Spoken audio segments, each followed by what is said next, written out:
ये दो तस्वीरें देखिए।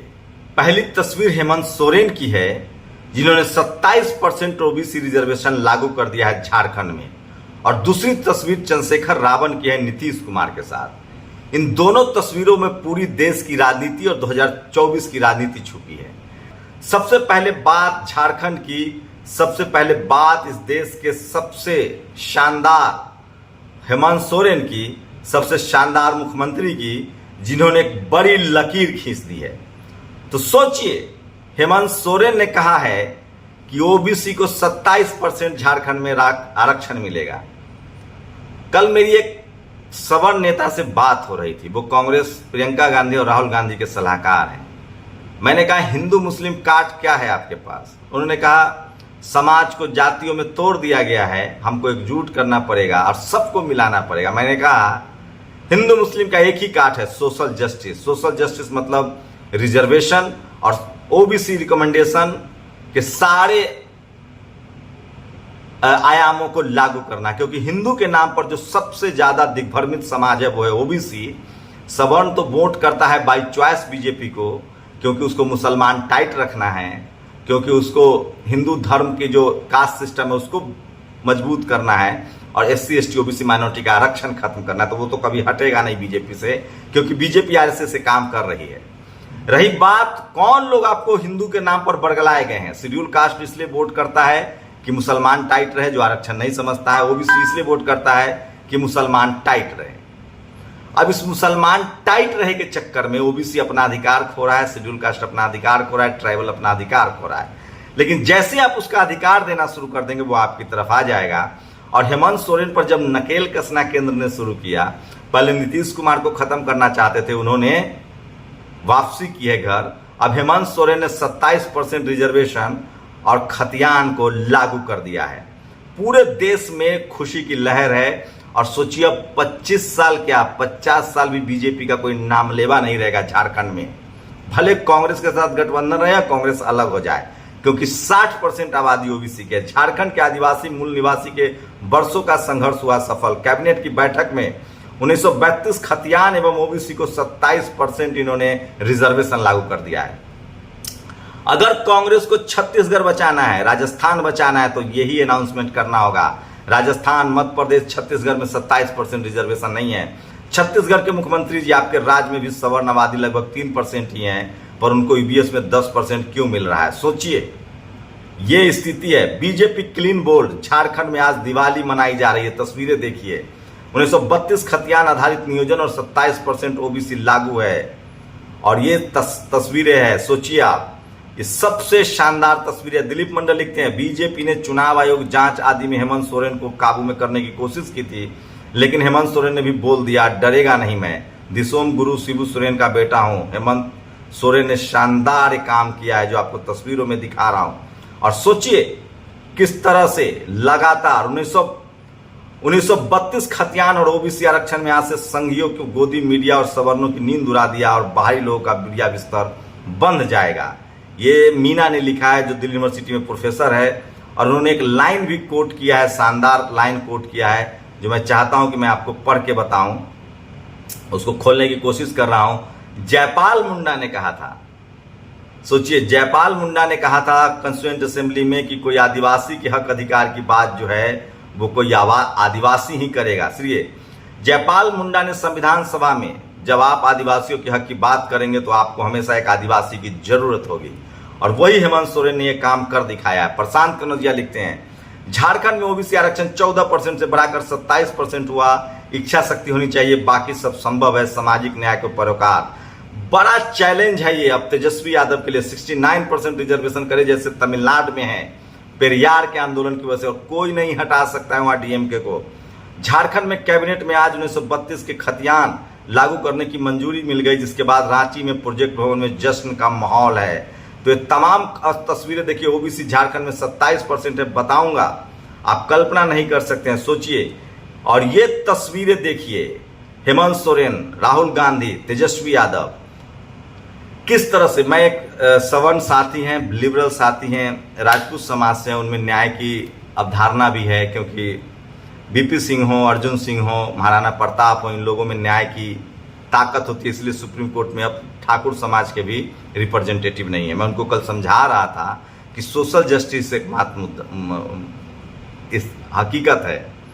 मेरे दोस्त हैं, वो शेड्यूल कास्ट के हैं, उनके अपना कैरियर इतना ज़्यादा ये है कि वो बहुत ज़्यादा नहीं बोलते, और मैं भी नहीं बहस करना चाहता था क्योंकि मैं नहीं चाहता था कि मेरे दोस्त का कैरियर बर्बाद हो जाए। लेकिन सवाल यही है कि हमारे समाज के लोग अपने कैरियर को लेकर इतना ज़्यादा चिंतित क्यों हैं। किसी के पैर में गिरकर कैरियर नहीं बनता है, और वो जो सवर्ण समाज के सलाहकार हैं उनसे अच्छा लगा, लेकिन सवाल वही है कि सवर्ण समाज के लोग अपने समाज के हितों के खिलाफ क्यों जाएंगे, और जाना भी नहीं चाहिए। आप अपने समाज, जो SC ST OBC माइनॉरिटी के लोग अपने समाज का ही छोड़ रहा है वो उसकी गलती है। सवर्ण समाज क्यों छोड़ेगा? उसमें भी वो लिबरल दिखते हैं, और अच्छी बात है लिबरल हैं भी। उसी तरह से जैसे कोई SC ST OBC माइनॉरिटी के हक अधिकार की बात SC ST OBC माइनॉरिटी का लोग ही कर सकता है। अब दूसरी तस्वीर देखिए, मैं लगातार आप लोग को कह रहा था कि बिहार में तेजस्वी यादव तभी CM बनेंगे जब मुख्यमंत्री पद नीतीश कुमार के पास रहे या इनके गठबंधन में आ जाए। मैंने यूपी में आपको कहा था कि अखिलेश यादव नहीं जीत पाएंगे चुनाव, क्योंकि चीफ जस्टिस से लेकर चपरासी तक जो सवर्ण समाज के लोग हैं वो BJP RSS की मदद करते हैं। चाहे वो चपरासी हो या चीफ जस्टिस हो, चाहे CAG हो, चाहे ED हो, चाहे इनकम टैक्स हो, चाहे चुनाव आयोग हो, चाहे सुप्रीम कोर्ट में बैठे जज हो। इकोनॉमिक वीकर सेक्शन के 5 सवर्ण जज सुनवाई कर रहे हैं। मुझे पता है फैसला क्या होगा। अमित शाह के बेटे पर सौरव गांगुली BCCI के बने रहेंगे, उस पर सुप्रीम कोर्ट का फैसला है। मुझे पता था फैसला क्या आएगा। अगर फैसला नहीं आता तब अचंभा होता। मैंने पहले भी कहा था कि अगर मायावती जी देर करती हैं और वो गठबंधन में नहीं आती हैं तो चंद्रशेखर रावण बड़े तुरूप के पत्ता साबित होंगे विपक्षी एकता के लिए। नीतीश कुमार ने वो खेल शुरू कर दिया है, वो गोटी चल दी है, और रावण पूरे देश में बड़े चेहरे के तौर पर प्रोजेक्ट होंगे। वैसे आकाश आनंद भी लगातार राजस्थान मध्य प्रदेश में मिल रहे हैं, लोगों से बात कर रहे हैं, लेकिन जिस तरह से BJP से बहुजन समाज के लोग नाराज हैं, वो किसी कीमत पर अब BJP को मौका नहीं देना चाहते हैं। और अभी भी BSP सुप्रीमो के बगैर भारत की राजनीति के बारे में सोचा नहीं जा सकता है। लेकिन अगर वो विपक्ष के गठबंधन में नहीं आती हैं, अगर वो अकेले चुनाव लड़ने का फैसला करते हैं, तो समाज उनका साथ छोड़ देगा। जो पब्लिक परसेप्शन है, जो ग्राउंड पर लोग बता रहे हैं, ओवैसी के साथ भी यही होगा। अगर ओवैसी गठबंधन में नहीं आते और अकेले चुनाव लड़ते हैं तो मुस्लिम समाज भी उनका साथ छोड़ देगा, क्योंकि सबको लगता है अब कि जो भी इस चुनाव में अकेले लड़ेगा वो BJP को फायदा पहुंचा रहा है। और चंद्रशेखर रावण को विपक्ष के तौर पर सोचिए, अखिलेश यादव का कितना नुकसान हो गया था। रावण को उन्होंने ह्यूमिलिएट किया, रावण टीवी पर आए, उसके बाद BSP सुप्रीमो को फायदा हुआ। जो vote free of cost Akhilesh Yadav को जाने वाला था, लोगों ने प्रेस्टीज इशू बनाया। पूरा बहुजन समाज सम्मान की लड़ाई लड़ता है। मैं फिर कह रहा हूं, हिंदुत्व की राजनीति, हिंदू मुस्लिम की राजनीति के खिलाफ एक ही काट है, पेरियार, फुले अंबेडकर और सोशल जस्टिस। इसके अलावा कोई काट नहीं है, और वो हेमंत सोरेन ने चल दिया है। सवर्ण समाज के लोग की सहमति मेरे लिए बहुत जरूरी नहीं होती। अपने मुद्दों पर आप टिके रहिए, और ये बहुजन समाज के लोग ही कोई कर सकता है। लेकिन मैं तकलीफ में होता हूं जब हमारे समाज के लोग अपने हितों के लिए समाज के हितों का सौदा करते हैं। आप यकीन मानिए, आप बिल्कुल कुछ नहीं कर पाएंगे, सेटिस्फैक्शन भी नहीं मिलेगा। इसलिए समाज का हित जो व्यक्ति आगे रखेगा, उसका निजी हित भी बहुत बड़ा होगा और सधेगा। तो मायावती जी अभी भी बड़ी प्लेयर हैं, बड़ी आइकॉन है। वो एक दिन मैं इंडिया गेट पर खड़ी हो जाए तो इस देश में जातिवाद, मनुवाद की चूल्हे हिल जाएंगी। विपक्ष में अगर वो आके लड़ती है तो सबसे PM नहीं तो राष्ट्रपति की उम्मीदवार होंगी वो, अगर विपक्ष की सरकार बनती है तो।